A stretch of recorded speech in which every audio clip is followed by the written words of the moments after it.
The king of all exercises. This was probably what people thought was going to be number one. Those 5 are good ones. Someone messaged me earlier and say, hey, what's the number one exercise you would tell people to do every single day if they only had one to pick? It's an important one for our audience. Kind of like, oh crap, like what am I going to do with big is not strong, strong is strong, and strong is not fast, fast is fast. Yeah, that was good. I learned something today. Welcome to the Lift Heavy, Swing Fast podcast. Welcome, everybody. You're green today. We didn't have the light on last episode. I'm sure people watching on YouTube noticed. Or maybe not at all. Well, I mean, they're seeing from that side. We're looking at each other on this side. So I don't know if people can see that this side of our face is green. You can see if the light is on or not on. We can see the light on, but our actual bodies being green, like this is facing away from the camera.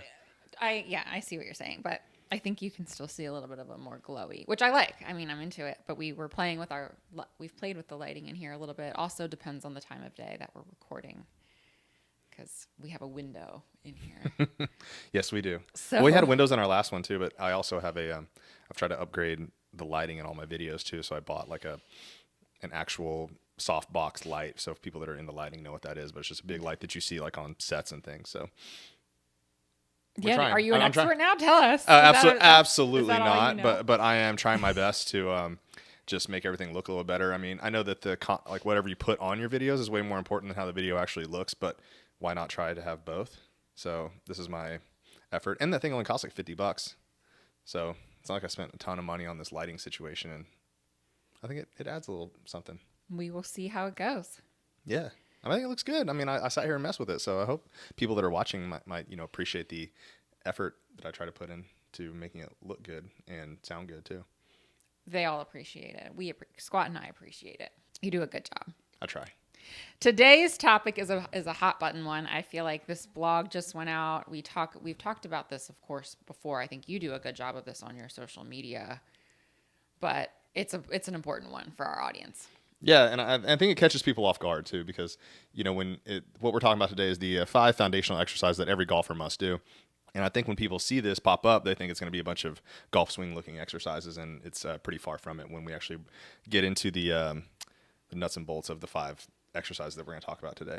Yeah, and I guess before we get into it, I mean, I think it's important maybe a little bit of a background for people that don't know or haven't listened before, that are maybe just now listening to this, because I think it's important to give context as to why these are your 5. And we can talk about that. Obviously, we'll talk about that as we go through the list, but more around just your background as a trainer and getting into golf.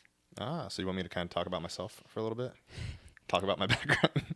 Yeah, why not? I mean, okay. I think that's an important context when we're talking about our 5 foundational exercises. Yes. I mean, when you kind of get into, let's just call it personal training, you've really got to figure out what are going to get people the biggest bang for their buck, right? Like if you are someone that has worked out all the time, maybe you're already doing like four days a week or something like that, 3-4 days a week, you can hit a bunch of different exercises and check all the boxes.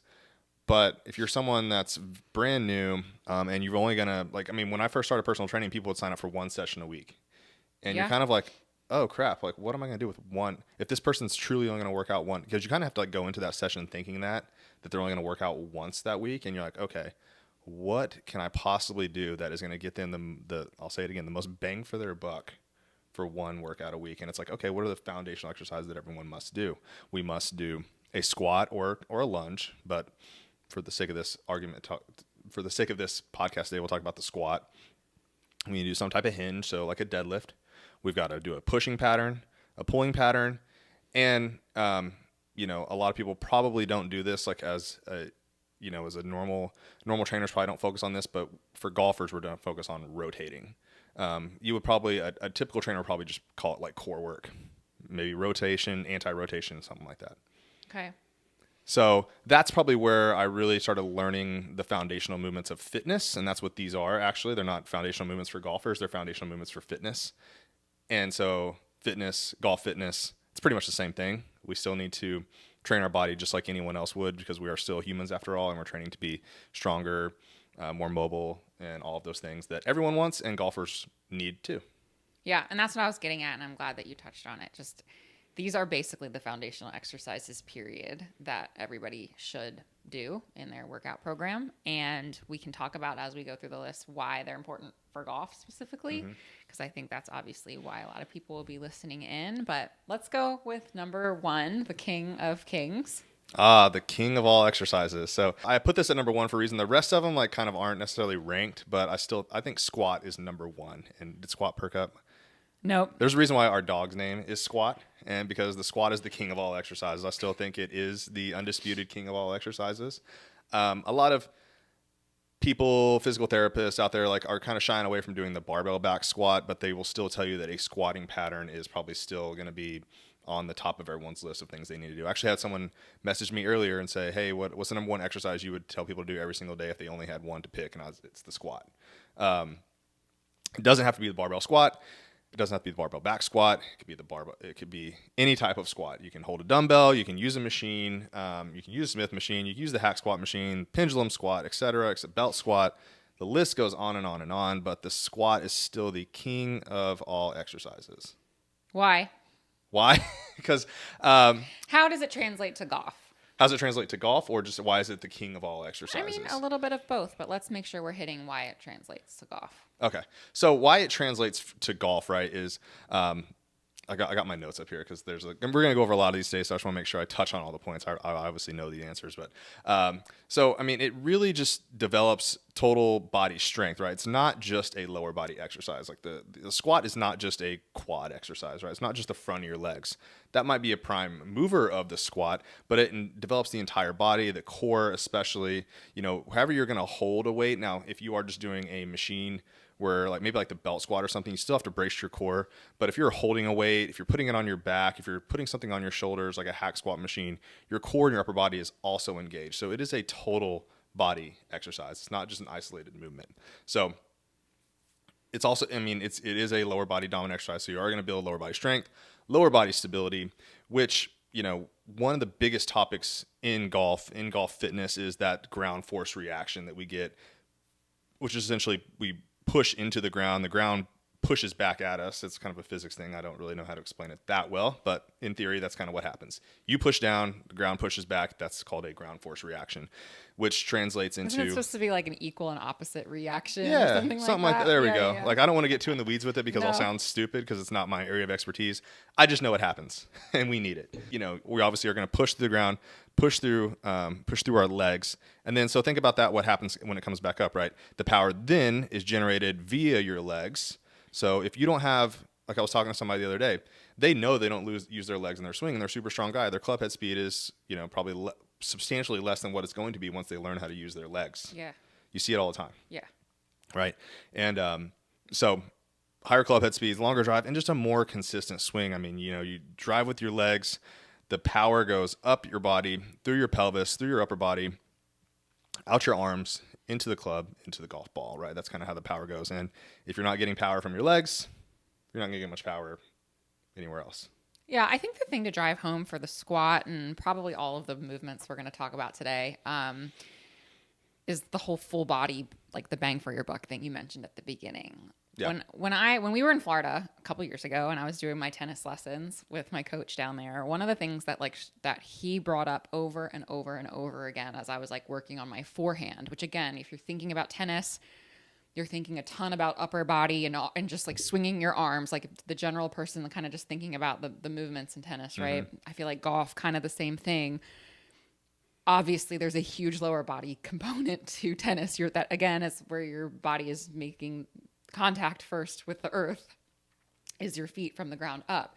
And he would drive home kinetic chain, over and over and over again as I was working on timing and power and all of the other fundamental things that are important to hit the tennis ball well. So I just think going back to it's a full body the squat is a full body exercise, and you're learning how to use your entire body to push weight.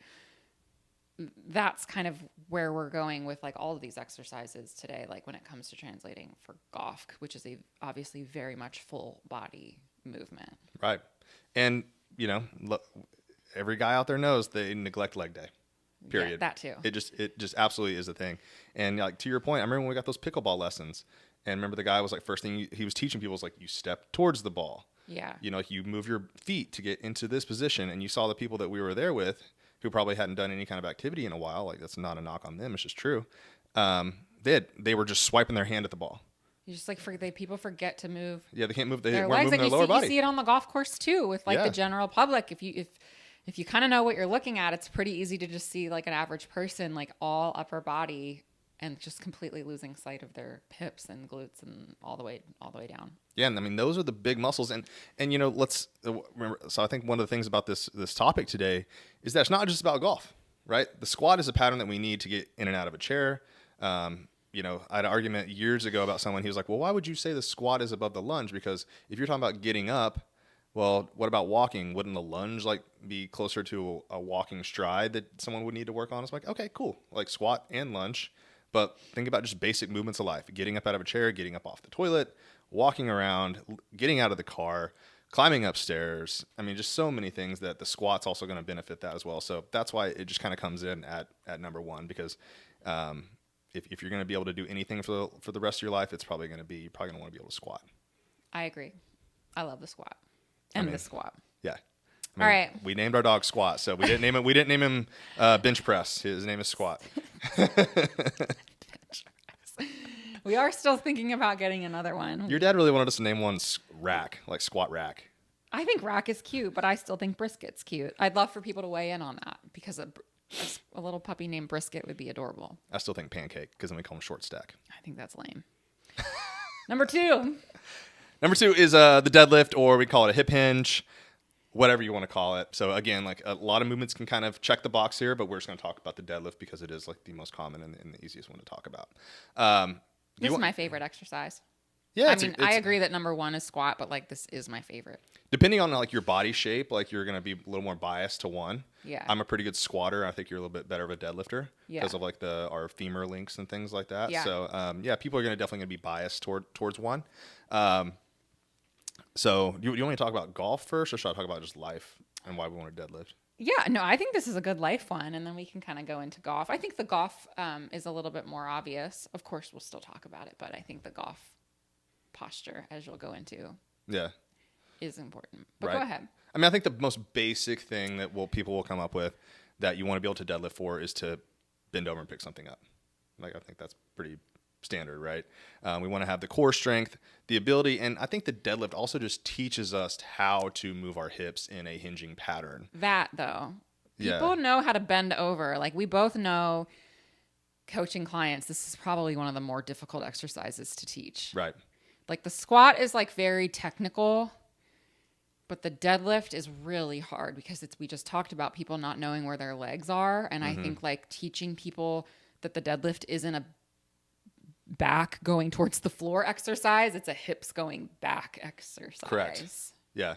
That's why it's probably easier to think about hip hinge for some people. Yeah. Like, what is a hinge? Like, it's essentially just standing there. You unlock your knees. You don't have to do like the stiff leg deadlift with your knees completely straight. You unlock your knees and you push your butt back. So if you could just stand up against a wall, or maybe take a step away from a wall, slightly bend your knees. Don't squat, bend your knees, just like unlock them and push your hips back until your butt touches the wall. And that's like kind of how you're going to start doing the hip hinge. I don't know where I learned this, but it's been in my brain for years now, decades. Someone said it's like the movement where you're closing the car door when your hands are full. Right. And it's like that for people that are like, oh, that's what it is. And like, they might not know what it feels like, but when you go do it, it's like a little bit more in the lower body than it is you just bending over and pushing your chest forward. I like that. Yeah, that's like, so when I coached people, I don't know I wish I could like even give credit to where I heard that first. It seriously might have been, gosh, I don't remember. It's been a long time. But when I coach people, that's something that I like always use as a cue. Yeah.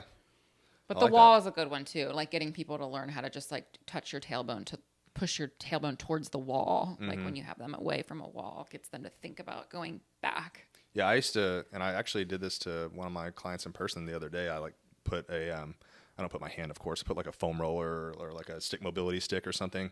And I'm like, go back until your butt touches this stick. Yeah, exactly. Like, because in a deadlift, for example, a lot of people, and this kind of can go back to the golf swing too, is all we have to, we can just focus on getting something from point A to point B. So it's like, okay, well, if the golf club just needs to if I need to get the club head on the ball, I can really manipulate that a lot with my arms. Obviously, like they play a massive role in what's going to happen with the club to ball interaction. And same thing like when it comes to lifting weights is if I show someone a deadlift, and part of their brain is only going to see what happened to the weight. They saw that the weight went from this top position down. And that's part of what their brain is thinking about. So all they got to do necessarily is just reach down with their upper body. So when I put this target there, because it's like, okay, well, make that happen. I still want that weight to go down, but I want your hips to be the reason why it goes down and not just reaching down with your arms. Exactly. And that could be said for a lot of things in the golf swing too. Just that's why people take over with their upper body, because that is obviously our hands are holding the club, our hands are attached to our arms, and we can just make more things happen that way. So that's kind of how people think too. Yes.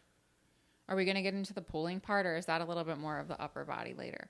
No, I mean that is like part of that's just part of like the hip drive, right? Like in squatting has a bit of a hip drive too, but yeah, I mean that the hips play a massive role too, like the drive, the strength of contracting your glutes and keeping your core tight and keeping a neutral spine when you're under a heavy load, which I think it's popular now to see people deadlifting with rounded backs and doing really heavy Jefferson curls. That's coming back. I feel like I'm away from the scene. But. Yeah, I mean, people talk about that, but I mean, you can. I don't know. I still don't think.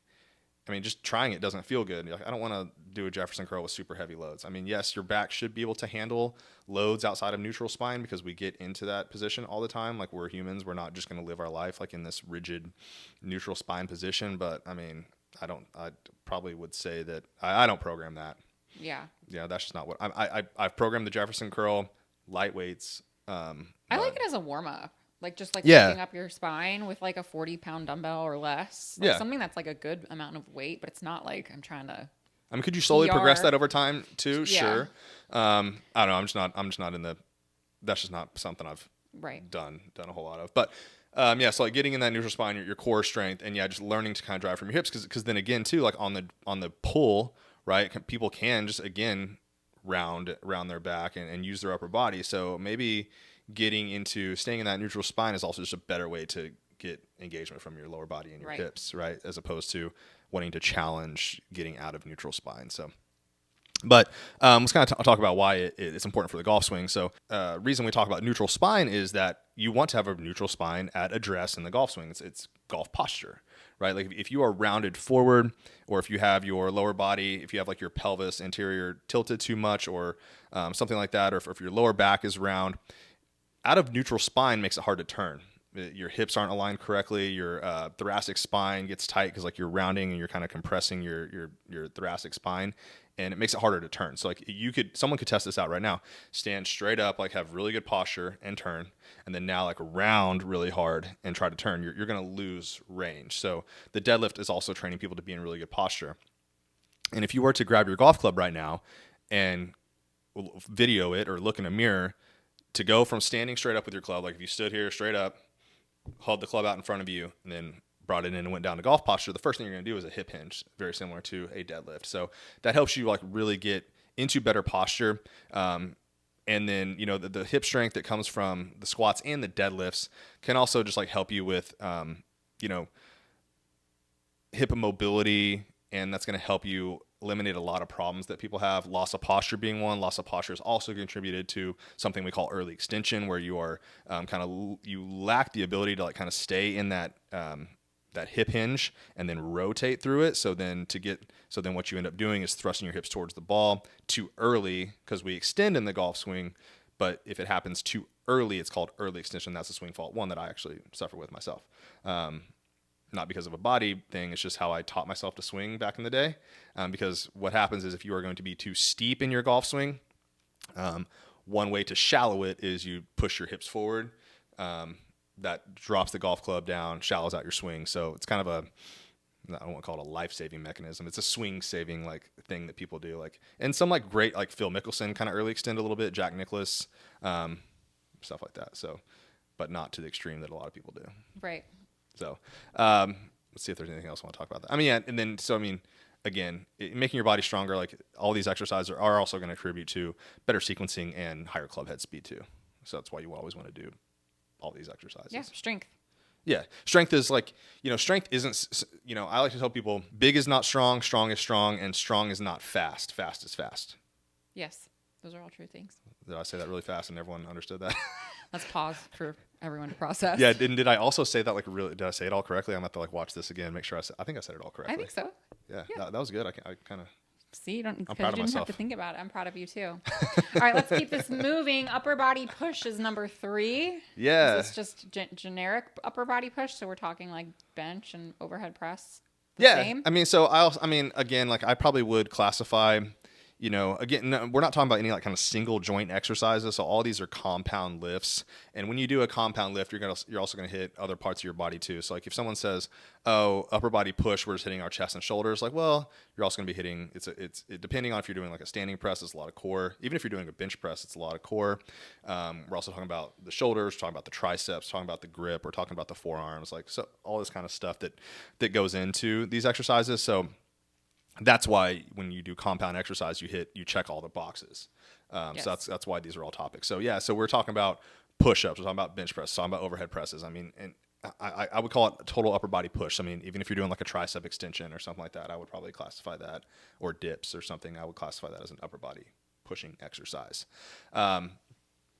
So people may not realize, but we slightly push in the golf swing a little bit, but again, not everything needs to be so golf specific, right? Like training your upper body is going to create upper body stability. Why do we need upper body stability? Because we have to disassociate our upper and lower body in the golf swing. And we need stability because like while you're rotating your lower body, you have to be stable in your upper body to allow it to rotate on its own and vice versa, right? So a lot of these, all these exercises contribute to some sort of stability as well. Stability is also how you get more mobility.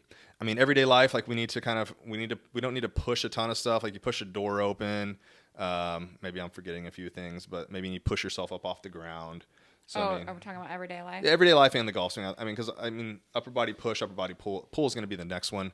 But yes, I mean, as far as like pushing for the golf swing, it's also just, you need strong shoulders, right? Like people get shoulder injuries from golf all the time. So do you need a massive chest? Like do you need to be able to bench press 405 pounds or 315 pounds to have a great golf swing?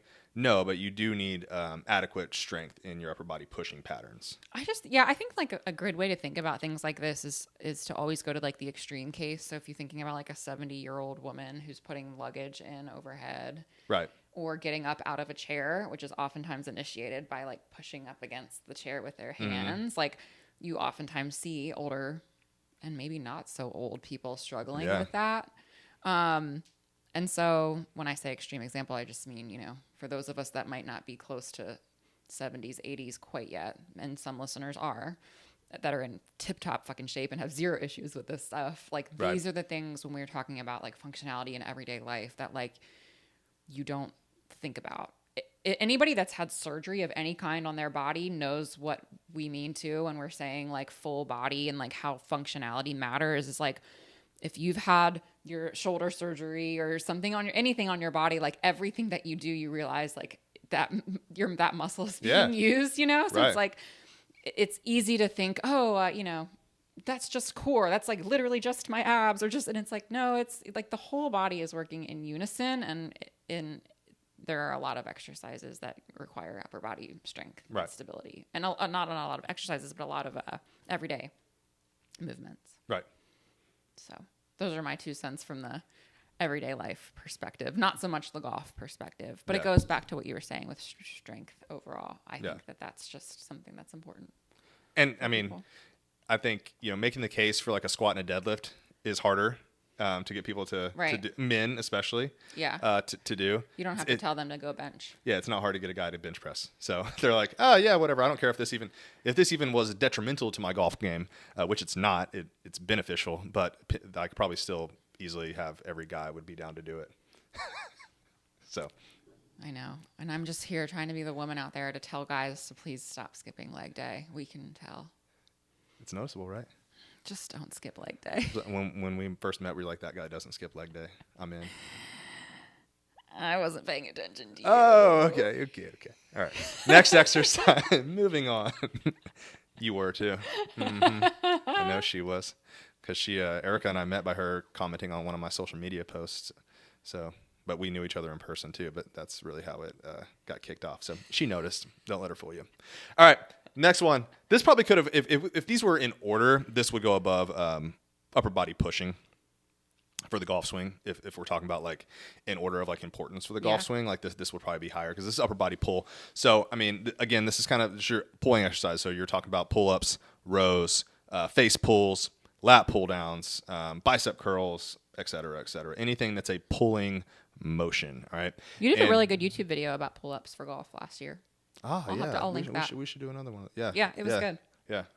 Maybe we should like recreate that and do it better because we do better videos now. Yep. Anyways, now I feel like this has always been neglected. And when I used to do like the bodybuilding stuff, a lot of guys like neglected their back because it's not your mirror muscle, right? You can't see it, and it's like no one really, and it's like not as sexy, right? I mean, people did bicep curls, but like as far as like pull ups and really training your back, that was always kind of like second tier. It was always chest was like, oh, you must train your chest and your shoulders, and then like back kind of took a back seat for no pun intended, which right? is wild to me. Right. I've always loved training my back. I mean, I just like the way it feels. I feel that stretch and that squeeze. Yeah, I love such training forward hunching over Yeah. beings too. It's so important to have. I'm getting ahead of ourselves, but so important to have back strength. 100%. And so when we think about the golf swing, we actually do kind of pull the club around us. It's a centripetal force, which is like how the club moves around us, and like we're kind of like the center holding it on, and its center of force is like the circular force around you, I guess, is kind of the way to explain it. And then so if we didn't pull the golf club like towards impact, and especially through follow through, we'd really lose control of the club. We'd have to like throw it. Right. So there is, and TPI did a study once where they measured how much force that you needed to, like if you swung the club, I think like 120 mile an hour, because they were doing like professionals and people, that's pretty fast. And people like me that swing at 120. But anyways, you have to, I think the number was high. You had to have like at least like a one rep. I believe it was like 90 something pounds of equivalent of a one arm row to be able to handle that amount of club head speed with that centripetal force for you to be able to pull that club and control it through impact and follow through. The driver? Yeah, the driver. Like even though the club doesn't weigh anything, I mean the club weighs something, but golf clubs are very light. But it creates so much force by that centripetal force of going around you that when it's coming towards the ball and you've got to pull it. They found out, they studied that, and it was like 90, I believe it was 90 pounds or somewhere around there, maybe 100, I don't know, 97 pounds, something like that. I could be wrong, but it's a significant amount of strength that you need in that upper body pulling motion to handle that type of club head speed. So, these are just really good exercises that we need. And also, training your back, again, like we'll kind of harp on posture here, but it also kind of helps you rotate better, helps with your posture. And then again, now we're just strengthening. And if you think about getting up to the top of the backswing, it's kind of a stretch position. Like if you're a right-handed player and you get up to the top of your backswing, you're really kind of stretching that lat to get into that top of the backswing position. And if you're weak, mobility training is strength training. So if you're really good at, full range pull-ups or lat pull downs or bent over rows, you have elasticity and strength, that in range of motion in your lats to be able to get that club where you want it to be and then be able to control it and have that power to come in through the downswing. So that's probably why I said that it would probably be like ranked slightly above like upper body pushing, because I could like make the case that it is much more related to the golf swing itself. And those are a few reasons why. But, again, it also is very important for the rest of your life too. When I think of upper body pull, I also think of grip strength, which is maybe a little bit more everyday. I'd love to hear you talk about it for golf, but grip strength is like the longevity experts of the world always say that grip strength is like a big teller of like how healthy someone is. And I think it's not because necessarily of the grip itself. It's more because of the things that having a good grip represent, which is strength. Yeah. But I'd love to hear, like, how does that translate to, because I know grip, like we're not like gripping the golf club. Like that's not a good thing either. But like, how does that translate, if at all? So when we think about when we're gripping something, what's happening, right? It's like our forearms are really doing a lot of work, right? Both sides. Like you got your bottom side of your forearm and you got your top side, right? They're both like engaging in this to grip something. So when you're pulling something, you are gripping it. Also like in a deadlift too. So definitely pulling exercises help your grip strength. Why grip strength is important in the golf swing is the higher grip strength that you have, because they've tested pros, and pros have a very, very high grip strength. And you are told not to death grip the golf club. However, if you're swinging a golf club really fast, you have to hold on to it. It can't be loose in your hands. It will fly out, right? And no one's going to do that. Like, how often do you see a golf club fly out of people's hands? Like, it's very uncommon. I've never seen it in person. You see it on videos, but like, it doesn't really happen, right? So people are squeezing it enough that that's not going to happen. So there is a certain amount of pressure that has to be applied to the grip of that golf club to keep it in your hand, to keep control of it, and to control the club face and everything like that, right? Why are pros really so? The benefit of a pro having a really good grip strength is that, let's say, just for the sake of easy numbers, that 50 pounds of pressure on that grip is what is required to keep the club in good position and keep it from flying out of your hands at 120 miles an hour. Now, if my grip strength is 100 pounds max, and people have higher grip strength than this, so this is just an easy example, that's only 50% of my pressure. That would probably feel pretty light. Go do a 50% of your bench press right now. You know, for guys out there, 50% of your back squat. That's light, right? That doesn't feel like much. That's easy. So that's how the pressure feels for a golfer, right? They have an easy grip, but because they have such a high level of strength in their hands. So that 50 pounds feels like 50%. Now, if you have a weak grip, let's say you still the optimal. Let's say that 50 pounds of pressure is optimal. That's how much we need. But your max strength is only 60 pounds. You're having to like grip. You're gripping hard now, and like right? You'll be fatigued by the end of 18 holes. Yeah, that's a much harder grip for you. Now you're tense. Your arms are tense. Your shoulders are tense. Maybe even your chest. Depends on what you're doing to recruit that amount of pressure. You're tense now. Your swing is going to change. So more grip strength you have, the less of your total percentage of your grip strength it's going to take for you to hold onto that club optimally. That make sense? Yeah, that was good. Okay. I learned something today. I actually asked that question to TPI a couple times. I never heard back, but that is what everything I've read about it, and I can come up with grip strength and how they know that pros have better grip strength. That just has to be the answer. Yeah, no, that makes sense. Yeah, I showed my work. So if I am wrong, that's everything I've looked at. That's what it means. Yeah, no, I think that makes total sense, and yeah, I think grip strength is valuable for probably a lot of sports too. Again, kind of going back to like not just every day, but like other sports too. Yeah, and I mean and life, right? Like how much easier it will be to do. I mean, we've all had to hold stuff, and like it's uncomfortable. And for some people, it takes a lot longer for it to become uncomfortable, and some people, it's like immediately, like after a few seconds, like this sucks. Yeah. I don't want to hold this anymore, but I have to for some whatever reason that I'm doing this. Yeah. All right. Number 5. Yeah. Number 5 is, and this was probably what people thought was going to be number 1. You know, they probably thought, some rotation shit was going to be number 1 because the golf swing is a rotational exercise. Trainers like me are absolutely 100% guilty of posting exercises that are rotational in nature to get people's attention. Yeah. Period. That's why we do it. It sets you apart from a visual standpoint. Right. He's a golf trainer. Right. And I saw firsthand a guy coming down to a gym I used to work at in Florida. He was working with one of the trainers there because he found him on social media. And first thing he had him do was Bulgarian split squats. And the guy was like, hey, man, no, I'm not here for this. I'm not here for squats. I want to do rotational goofy stuff. And he's like, and the trainer had to be like, no, this is like actually how we train.